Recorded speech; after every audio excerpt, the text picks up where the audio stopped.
and welcome to Baboonery Rant. Now this is about the Relic, so it's a Baboonery ranting. Baboonery Rant is where I just go completely off one about something someone's done. Last night I watched the Relic. It's been a long time since I've seen the Relic. It did put me to sleep 3 nights in a row. Now when the Relic first came out, it came out by Polygram. Now Polygram did a lot of stuff like Trainspotting, Shallow Grave. They're quite similar backs, you know, sci-fi thriller. They were like really made for rental, these boxes back in the day. They would have a star file down the side, so these boxes were a bit different. Now I'll come back to the box different because I think the box may have had something to do with why Relic failed then. Now Relic didn't set the world on fire, but at the time the hype was massive. He comes the creator of The Predator, Jurassic Park, even Aliens. Maybe it's the Alien Queen I should have said there, but you know what I mean, the legend that is Stan Wilson.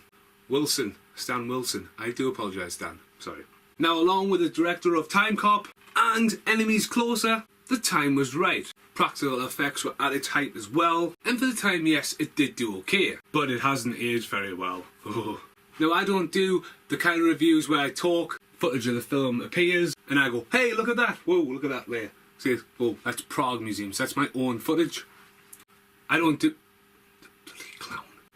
do stuff like that. If you want to watch the film after you've watched this, or you've seen the film, watch this. So the Relic story is simple. The museum, a museum that was meant to be the National History Museum in New York, but is the museum in Chicago. It's probably at the time they were trying to make Night in the Museum for 10 years, so they probably went, no. We eventually want to do Night in the Museum in this museum, so you can't do the Relic here. We want funny family film, not decapitating monsters. So it's set in a museum and the guard gets killed. He is decapitated. Everyone freaks out as in 2 days' time they have a superstition. Hey, a penny! Well, it looks like a penny. Oh, there's a heads up, a heads down, we're not meant to pick it up. I don't even know what this is. It's got Winston Churchill on the back. 1975. I have no idea what it is. So yeah, it's got a lot to do with superstition.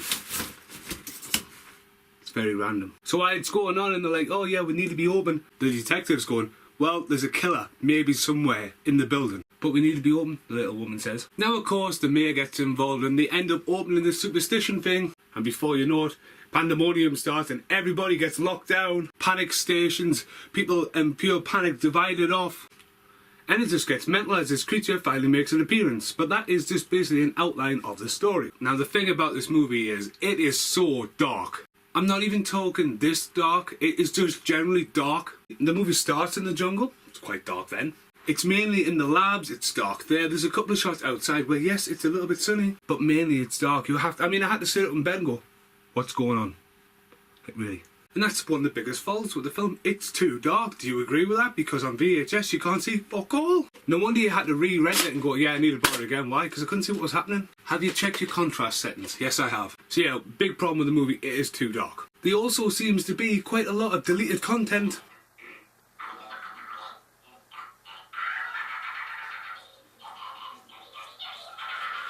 Like there's 2 lads skipping school, and they're skipping school, they run off from their class. They get locked in the museum, which could be a quite horror story in itself. They then encounter what seems to be the creature on the staircase, and just when you think that the kids are doomed, it's not that dark of a film. But later on there's very forced dialogue when they find a homeless man. They briefly mention in the background that the kid's seen a homeless man. When did that happen? This poor homeless man also seems to be framed, as a homeless man has acquired the dead security guard's wallet. When did that guy get his wallet? And he just happened to have an axe big enough to chop someone's head off. Is there any blood on that axe? The guy's head was cut from there. It was clearly bitten off by something. And there just seems to be quite a lot deleted from the movie. It really does. And just forced in the background. All of them was auto-dubbed. So yeah. There's also repeated jump scares straight away, one after another. At one point, the monster grabs the guard's leg and it is like quite a shock. Rah! The kid's then on the stairwell, what I've just talked about, all of a sudden the kid's like, where did he go? To the other kid. All of a sudden, it's the same shot of the kid's legs and rah! The thing is, when that happens, the kid that grabs the other kid's leg is suddenly behind him. Yeah, it's like, how did you grab his leg? I don't understand that shot. The kid is like, it doesn't make any sense. Yes, the open grid stairs, and you could grab like that, but that means the kid would have to come up around, not be behind. Oh, it just hurts my head, it just waffles you. Just waffles you. Baboonery. Now it doesn't help that you've only just seen the guard get killed not long ago for that scene to be effective that it's happening again. The creature is very heavy breathing, and within 10, maybe 15 minutes later, the female lead in this role gets freaked out by heavy breathing, and you think she's going to get it. She even ends up in a bathroom, and fuck my life if it's not the same bathroom as the murdered security guard. It's not, but it's definitely going to be the same set. Can you just pan the camera that way a bit so you don't get the urine in? Apart from that, the suspense and build-up of this heavy-breathing creature creeping up, and just when you think it's going to be another hand grab, it just happens to be the cleaner with a trolley, so you can hear her breathing but you can't hear her pushing a trolley. Now, am I being picky? Maybe it's because I watched this film 3 nights in a row and I picked up on these things more than you can do. But instead of cutting to the film going, look at that fucking bit, at least I'm doing some of the original. So let's talk about the creature. Now, the creature is described to keep on modifying, metamorphosising, doing a whole Mothra. That is the excuse given that this creature completely looks different most of the time you see it in the film. It's some kind of tiger, chimera, Cthulhu. I want to say a crab because it's got a crab thing, crab arms going on. It's a proper, let's just call it the chimera. Now the thing about this, the creature wasn't ready, and unlike Jaws when the shark wouldn't work, this film does not benefit from not seeing this creature to almost 3/4 of the way through the movie. And when it does finally make a startling reveal, I'm not talking about the bit when the bunny hops out in the corridor and you just briefly see it.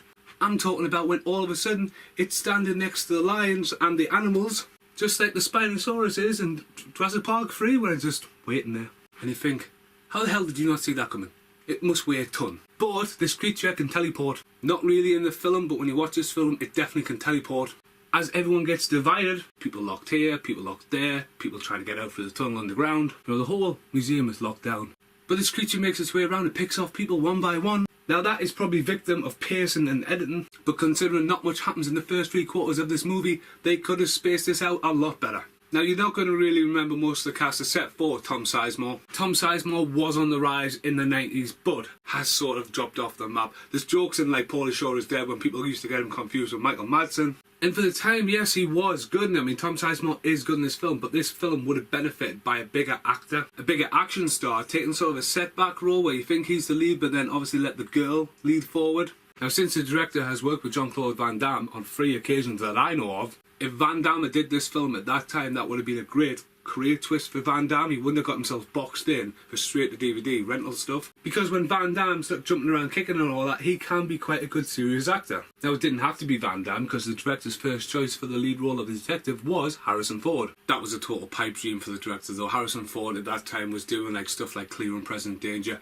going into stuff like 6 Days, 7 Nights, and one of them too. So the film is pretty much victim of cast. If it had more casting, more memorable cast, it probably would have survived a little bit better. Bearing in mind this came out very similar time to Anaconda, which had obviously Jennifer Lopez, Jon Voight, Ice Cube, hell even Owen Wilson and Danny Trejo were in Anaconda. Tom Sizemore and the little lady from NCSI, that's the only people I recognise in any other film. Now this film tried to really cash in on the backbone of Jurassic Park with Stan Wilson involved in the production. It is based off a novel I have not read but want to read. This film killed off any kind of franchise as the film does have a follow-up, and not trying to spoil it, the film actually kills off most of the main people that are in both books. The other thing, what is victim to the film as well, the original book is set over many years, several years, as the creature grows and grows in the basement, you know, picking off the litter and that kind of stuff. The film takes place in like 7 weeks. 6-7 weeks. Like fast track to Abomination. I do want to pick one more fault out. At one point this random body falls from the roof. That's random, I've just looked up and see Groot falling down from the sky, just like the Relic. And as I just said that was just a cutscene because I just looked up the Groot there, I was like, oh.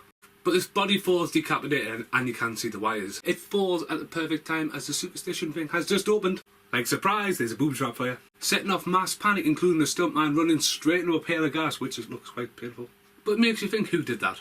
I know the creature's quite smart, but really? Sabotage? Really? And there's a bit of a fire effect that hasn't aged well. And it's pretty much the same ending as Sudden Death in a way, same explosion device. Boom. Similar from Sudden Death. The director has really good traits. So going back to the original VHS cover when this got released, we got the Relic and we had half a creature stone face and an evil eye. But it is slammed. Absolutely slammed. Top pulse, pumping, entertainment. You won't need your seat, just the edge. Ah, you will? I can't see the film. Is it that really dark? Comment. From the producers of Aliens and the director of Time Cop, some things are best left undiscovered. That is on another box recently. What is that on? That's going to bug me. That is a tagline from another movie. Okay, it's been bugging me ever since I said some things are best left undiscovered. I was like, what the hell is that from? Where is it from? And I've been thinking. And I've just had to ask Killian. And Killian's like, was it? Maybe it's the Abominable. Of course it would have something to do with Bigfoot. And, more importantly, I've just done the review for Abominable again. But that one says some things are better left unfound. Some things are best left undiscovered. So that is what got me, because I'd just done the review for that before obviously filming that, and obviously, see, Stripe, it's your fault. Thrills and chills, a world-class spine chiller grabs you and won't let you go. But to be honest with you, the box doesn't really jump out and go, wow, that looks like a mid-horror film. There's nothing going on there at all. Like, seriously, what's that? What's that about? Relic. Now, the DVD, on the other hand, has totally changed. Look at that, Relic. Big screaming face. Ah! The next evolution in terror, really? Is that because now on Blu-ray you can't say it again and you fell for it twice? The thing is, though, I love this film when I first seen it, and I have seen it over the years and just watched it the last 3 nights in a row. If you've never seen it, it is worth a watch. This kind of video is me looking at a film and going, right, this is what's inspired me to write, and wing it. Completely wing it without any restrictions, guidelines, fancy font, and just generally share my love for films. So like, dislike, subscribe, but also if you like the Relic or got anything to say about the Relic, please put in the comments below. Thanks for watching, goodbye.